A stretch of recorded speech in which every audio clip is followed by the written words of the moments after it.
Une délégation du gouvernement a apporté un message de compassion du président de la République aux déplacés se trouvant au village Nzulo. Actuellement, il aura été distribué des vivres et non-vivres ainsi que des promesses de victoire sur l'ennemi lors de cette guerre d'agression. Le parti de Martin Fayulu sollicite un dialogue entre Congolais sous la médiation des pères spirituels de l'Église pour réfléchir aux moyens de mettre fin à la guerre d'agression dont est victime la RDC. Ils ont rendu public un communiqué intitulé « Vérité, réconciliation, cohésion nationale ». À Kinshasa, le vice-gouverneur Gekoko Mulumba a quitté ses fonctions dans une correspondance signée au 1er mars pour siéger à l'Assemblée provinciale de Kinshasa où il a été élu pour représenter la commune de Limete. Récemment, il avait assumé l'intérim du gouverneur Jean-Tini Ngobila, empêché. Mesdames et messieurs, bonsoir. Une délégation du gouvernement accompagnée de quelques députés nationaux s'est rendue mercredi dans les territoires de Massissi, plus précisément au village Nzulo. Ce camp accueille les déplacés venus des cités de Sake, Chacha et Kiroche. Ils fuient tous les combats entre les forces loyalistes et les terroristes du M23. La délégation conduite par le ministre des Affaires humanitaires est sur place pour évaluer mais aussi apporter l'assistance en vivres et non-vivres. En mission de travail en province du Nord Kivu, la délégation gouvernementale et Assemblée nationale s'est dirigée mercredi 6 mars 2024 dans le territoire de Massissi, précisément dans le groupement Kamuronza, village Nzulo. Ici, plusieurs déplacés de guerre qui ont fui les combats entre les forces armées de la RDC et les terroristes du M23 y sont installés depuis plusieurs jours. Cette délégation est venue à Nzulo pour apporter un message de compassion à ces compatriotes congolais qui vivent dans des conditions difficiles. Ils ont d'ailleurs dit qu'ils ont besoin de tout dans leur doléance présentée à la délégation. Prenant la parole, le conseiller politique du président de la République, Félix Antoine Tshisekedi Jacquemain Chabani, a transmis un message de réconfort à ses déplacés. Président Félix Anatoutouma. Recevez le message de compassion du président Félix Antoine Tshisekedi. Nous avons une mission officielle et humanitaire que dirige le ministère des Actions humanitaires, mais aussi avec les honorables députés. Il nous a envoyés pour compatir avec vous. Sachez que toutes vos souffrances les touchent aussi. Son plus grand souci est que vous puissiez regagner vos milliers d'origine. Mais ici, on est venu uniquement pour la dernière vague de déplacés. Depuis 2 jours, on est en plein travail avec le gouverneur de province et toute son équipe pour évaluer vos problèmes et connaître le nombre de déplacés. Il y a évaluation à Mamboumou, la évaluation, il y a nombre de déplacés. Jacquemain Chabani Luko a aussi promis à se déplacer des guerriers du village d'Oulo qu'une assistance en vivres et non-vivres du gouvernement congolais leur sera remise au courant de cette semaine. C'est le gouvernement provincial du Nord Kivu que dirige le général-major Peter Chirimwami qui va officiellement procéder à sa distribution.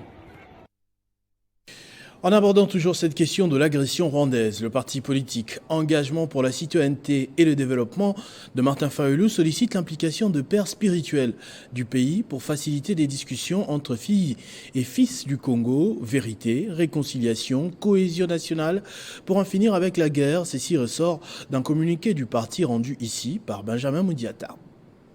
Inscrit sous le thème « Sauvons la RDC du danger », le Conseil national de l'ECID, rassemblant plus de 200 délégués des 32 provinces politiques du parti, s'était donc réuni à Kinshasa en session extraordinaire. À en croire les documents dénommés Résolution du Conseil national décidé, l'objectif de la rencontre entre fils et fils de la République démocratique du Congo autour d'une table sera de contrer le plan de la balkanisation, de mettre fin aux crises politiques récurrentes et de donner au pays une chance de se reconstruire. Visons la stabilisation de la paix dans la partie est de la République démocratique du Congo. Le Conseil national de l'ECID charge son bureau national d'exercer une pression soutenue pour la mise en œuvre de la levée rapide de l'état de siège dans la province du Nord Kivu et de l'Ituri, le renforcement du soutien opérationnel aux forces armées de la RDC en leur assurant les ressources nécessaires pour leurs opérations, en optimisant la chaîne de commandement et en améliorant les conditions de vie des soldats et leurs familles. Ces grands poids de l'opposition congolaise viennent joindre sa voix à celle d'autres structures qui se sont penchées sur la proposition du dialogue, à l'instar de l'Église du Christ au Congo ECC, qui a récemment demandé au président de la République, Félix Tshisekedi, d'initier un dialogue national avec des acteurs sociopolitiques dans le but de renforcer la cohésion nationale face aux défis sécuritaires. Décision surprenante vu les temps qui courent. François Nzekouye, député national PPRD, élu du Nord Kivu, refuse de siéger avec les élus de la 4e législature. Il fait suite à une nouvelle décision de la Cour constitutionnelle autorisant les anciens élus de Rutshuru et de Masisi de poursuivre le travail à l'Assemblée nationale parce qu'il n'y a pas eu élection dans ces territoires à cause de la guerre d'agression qui subit le pays dans cette région justement. Joint par Arlette Boutella lors de notre édition de 13h, François Nzekouye a contesté la légitimité de ceux qui devraient être ses nouveaux collègues à cause des irrégularités constatées depuis les débuts du processus électoral. Moi, je m'attendais plutôt que la Cour constitutionnelle prenne la décision courageuse d'annuler toutes les élections du 20 décembre 2023. Parce que, d'abord, elles ont été organisées par une CENI non consensuelle, et ils ont été proclamés, ou ils vont l'être définitivement par une cour constitutionnelle qui a été composée majoritairement par des personnes désignées par les chefs de l'État au mépris de la loi. Mais ensuite, parce que le processus électoral lui-même a été chaotique. Vous avez vu des machines à voter, plutôt à enrôler entre les mains des citoyens, mais plus tard encore, pendant les élections, des machines à voter entre les mains des candidats. Et donc, pour moi, il n'y a pas eu élection. Et donc, je ne peux pas aller siéger avec des non-élus. Et il était donc logique que la Cour constitutionnelle demande à tous les élus de 2018 de continuer à siéger jusqu'à ce que des élections transparentes, crédibles seront organisées. Ce qui n'est pas le cas. Et donc, pour ma dignité, je ne peux pas, en étant élu, aller siéger avec les non-élus qui ont été nommés tout simplement par une famille politique.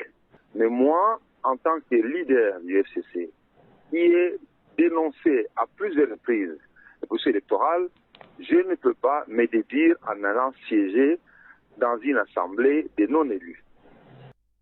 Le vice-gouverneur de la ville de Kinshasa, Jekoko Mulumba, lui a décidé de quitter cette première fonction pour siéger à l'Assemblée provinciale.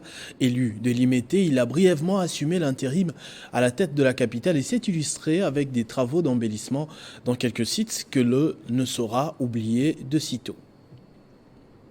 Le probable futur gouverneur de la ville de Kinshasa, le candidat déclaré Deo Kasongo, lui, continue de recevoir des soutiens. Les membres de la dynamique Deo Kasongo, gouverneur, étaient en réunion d'urgence ce mercredi 6 mars à l'hôtel Africana Palace de Kinshasa. Ces derniers ont dénoncé par contre la campagne de diabolisation dont est victime abusivement Deo Kasongo. Constatons avec amertume que l'homme qui incarne l'espoir des Kinoises et Kinois, M. Deo Kasongo, est victime d'une campagne de diabolisation de la part de ses détracteurs et adversaires politiques au mal de positionnement.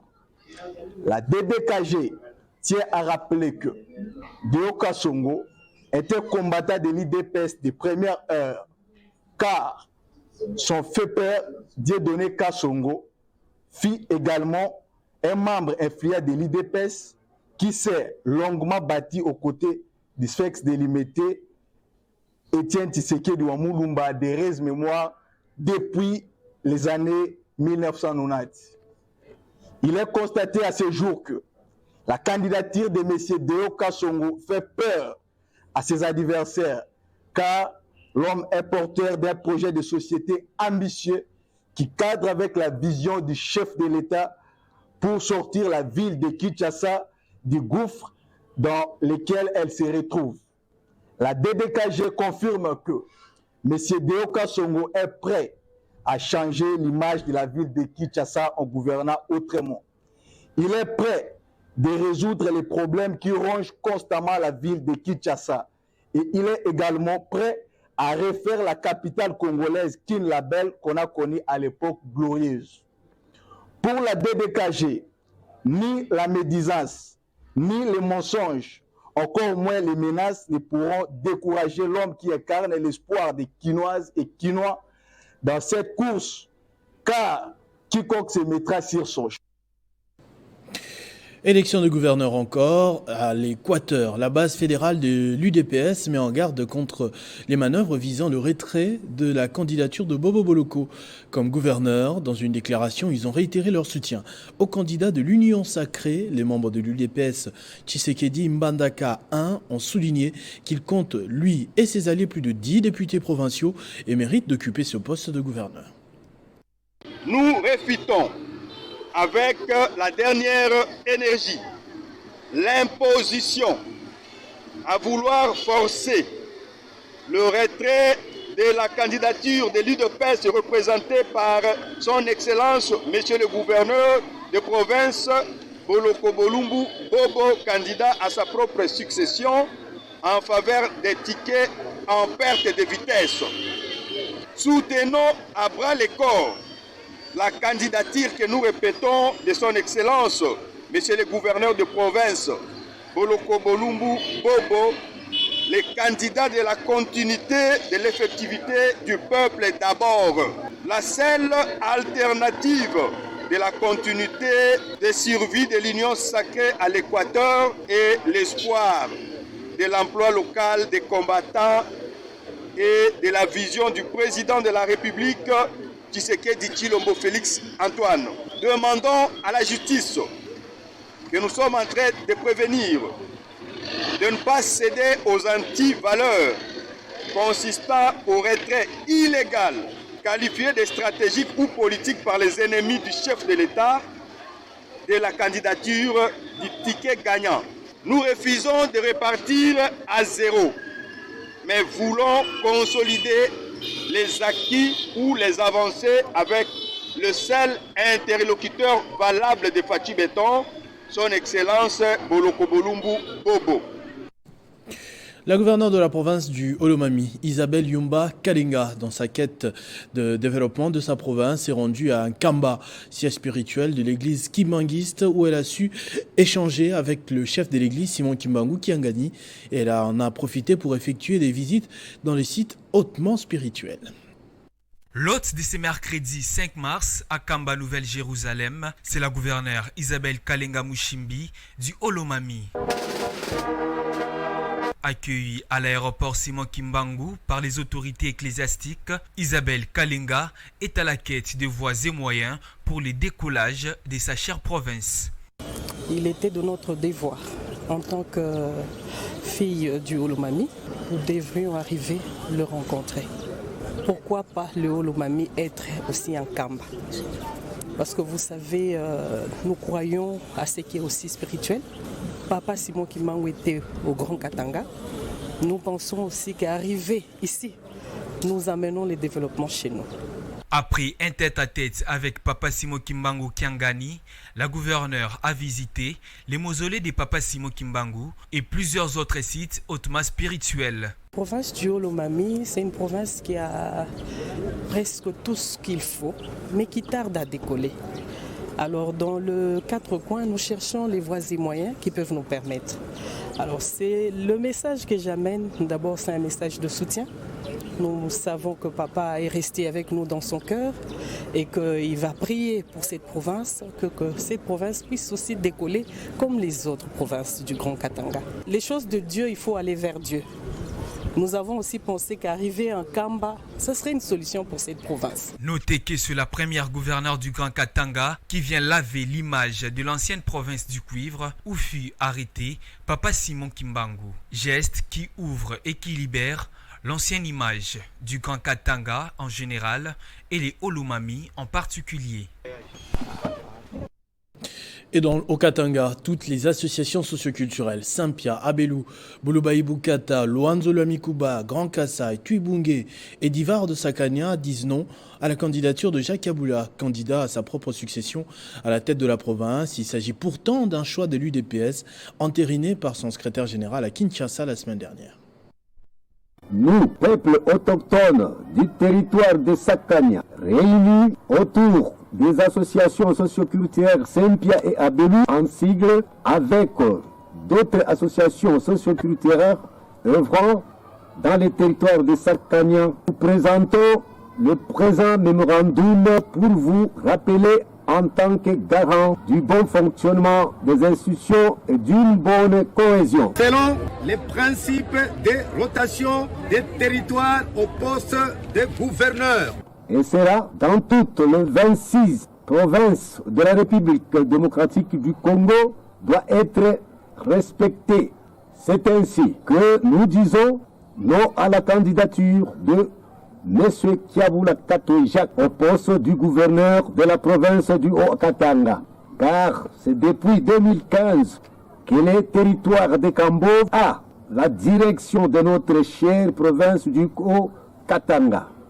Ce deuxième quinquennat du chef de l'État Félix Antoine Tshisekedi Tshilombo doit être accompagné d'un digne fils du territoire de Sakania comme gouverneur de la province du Haut-Katanga pour soutenir la vision du chef de l'État que vous êtes. Réélu d'ailleurs avec une victoire écrasante de 73,4%, grâce aussi aux efforts des députés élus de Sakania au scrutin du 20 décembre dernier.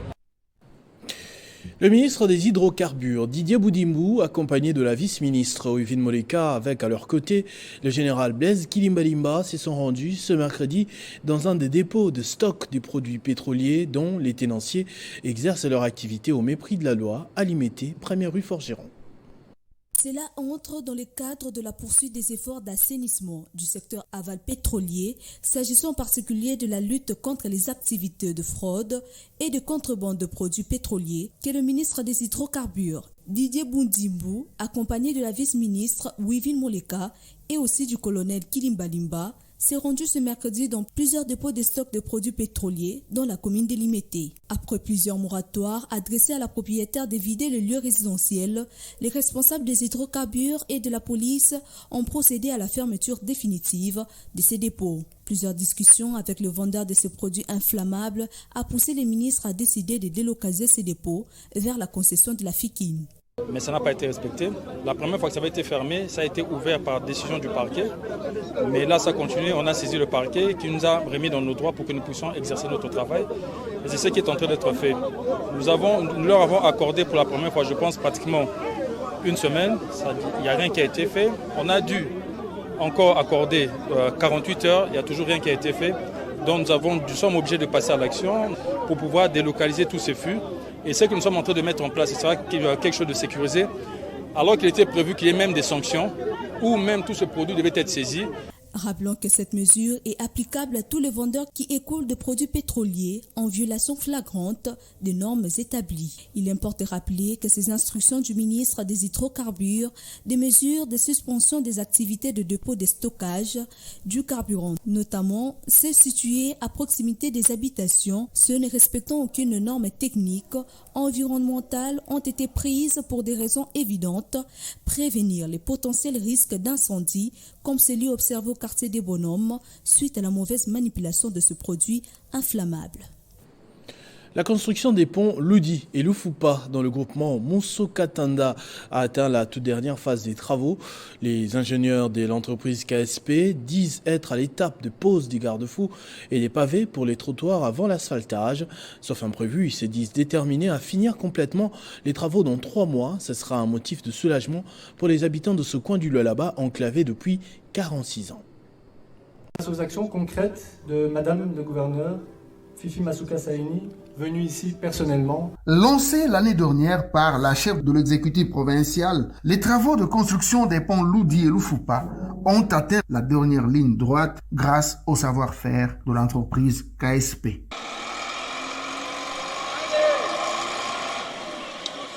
Les 2 ouvrages sont à la phase de pose des garde-fous, du béton et des pavés pour trottoirs avant l'asphaltage. Ils ont 35 mètres de longueur et 8,40 mètres de largeur avec une capacité de 90 tonnes chacun. Leur niveau de résistance est évalué à 30 mégapascales. Ils sont situés à 90 km de Kolwezi, groupement Musso-Katanga, dans le territoire de Muchacha. C'est depuis 1978 que les ponts Ludi et Lufupa étaient endommagés par le gouvernement de l'époque pour freiner l'avancée des rebelles en provenance de l'Angola. Il a fallu attendre l'avènement de Tshisekedi Tshilombo à la tête du pays pour que la gouverneure Masuka Saini initie courageusement ces projets qui vont sensiblement désenclaver cette partie de la province du Lualaba à la grande satisfaction de la population.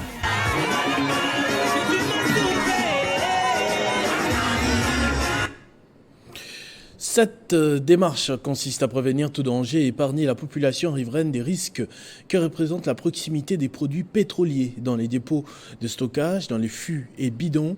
Représentant ce chef empêché, le directeur de cabinet du vice-premier ministre, ministre de l'Intérieur, Sécurité et Affaires coutumières, a procédé à la remise officielle des clés de 38 nouvelles Jeeps aux généraux de la police nationale congolaise pour faciliter leur mobilité. Un autre lot de 51 pick-up Toyota Land Cruiser, déjà disponible à Kinshasa, sera distribué également aux grandes unités de la capitale et des provinces dans le but de faciliter la mobilité des troupes opérationnelles. 38 jeeps au total ont été réceptionnés par le directeur de la logistique de la police nationale congolaise au nom du commissaire général de la police. Une action posée pour faciliter la mobilité des responsables de la police dans le cadre de l'exercice de leurs fonctions. Je voudrais au nom vice-premier ministre, ministre de l'Intérieur, Sécurité et Affaires coutumières, vous remettre ces clés. Les clés sont destinées aux différentes jeeps qui ont été mises à la disposition des généraux, des véhicules de fonction pour vous permettre de vous mobiliser autour des responsabilités qui sont les vôtres. D'après le directeur de cabinet du vice-premier ministre en charge de l'Intérieur et Sécurité, Peter Kazadi, ceci constitue un premier lot. Les autres responsables de la police seront également servis dans les tout prochains jours. Nous vous remercions. Et en ce qui concerne la protection de ce véhicule, j'aimerais vous faire savoir que nous sommes de grands responsables et de grandes autorités. De ce coin-là, ne vous posez même pas de questions. Merci de tout cœur. Les bénéficiaires qui ont salué ce geste du VPM de l'Intérieur et Sécurité ont été invités par le directeur de cabinet à faire bon usage de ces véhicules. Il faut noter qu'un autre lot de 51 pick-up Toyota Land Cruiser déjà disponible à Kinshasa sera distribué aux grandes unités de la capitale et des provinces dans le but de faciliter la mobilité des troupes opérationnelles. La nouvelle redevenue virale sur la toile, selon laquelle l'aéronef E135 de la compagnie d'aviation SGL Aeronautica Congo aurait connu un crash à 200 mètres de l'aéroport international de la Luano à Lubumbashi dans le Haut-Katanga ce dimanche est fausse. Il s'agit d'un titre trompeur de plus pour désinformer l'opinion. C'était devenu viral sur les réseaux sociaux cette information sur un prétendu accident survenu le 3 mars 2024 dans l'appareil de la compagnie SGL Aeronautica Congo. Une rumeur qui n'aura pas long chemin. Dans un communiqué, la direction de communication de cette entreprise d'aviation a démenti cette nouvelle, rassurant qu'elle était fausse. Les images partagées sur les réseaux sociaux datent du 3 mars 2023 lors d'un incident survenu avec l'un de nos appareils après un atterrissage complexe dans un contexte de forte pluie et de rafales de vent, mais qui n'a enregistré aucune victime humaine, pas même de blessés, grâce à la capacité, compétence et expérience de notre commandant de bord et de notre équipage, qui ont immédiatement suivi les procédures d'atterrissage d'urgence, a conclu ce communiqué. On boucle ce journal avec une page rose. Télé 50, sa rédaction, son équipe technique et bien sûr son directeur général Jean-Marie Kassamba souhaite un heureux anniversaire au pasteur, à la matriarche, la mère d'une multitude, mais surtout de maître Jimmy Kouroussouningalassi, le directeur administratif de notre média, ce mercredi 6 mars. Ce journal est terminé, je vous en rappelle tout de suite les principaux titres. Une délégation du gouvernement a apporté un message de compassion du président de la République aux déplacés se trouvant au village Nzulo. Actuellement, il leur a été distribué des vivres et non-vivres ainsi que des promesses de victoire sur l'ennemi dans cette guerre d'agression. Le parti de Martin Fayulu sollicite un dialogue entre Congolais sous la médiation des pères spirituels de l'Église pour réfléchir aux moyens de mettre fin à la guerre d'agression dont est victime la RDC. Ils ont rendu public un communiqué intitulé « Vérité, réconciliation, cohésion nationale ». À Kinshasa, le vice-gouverneur Chekoko Mulumba a quitté ses fonctions dans une correspondance signée au 1er mars pour siéger à l'Assemblée provinciale de Kinshasa où il a été élu pour représenter la commune de Limete. Récemment, il avait assumé l'intérim du gouverneur Gentini Gobila empêché. À tous et à toutes, merci de votre attention soutenue. Restez fidèles au programme de votre chaîne Télé 50. Vivez heureux, vivez 100 ans, mesdames et messieurs.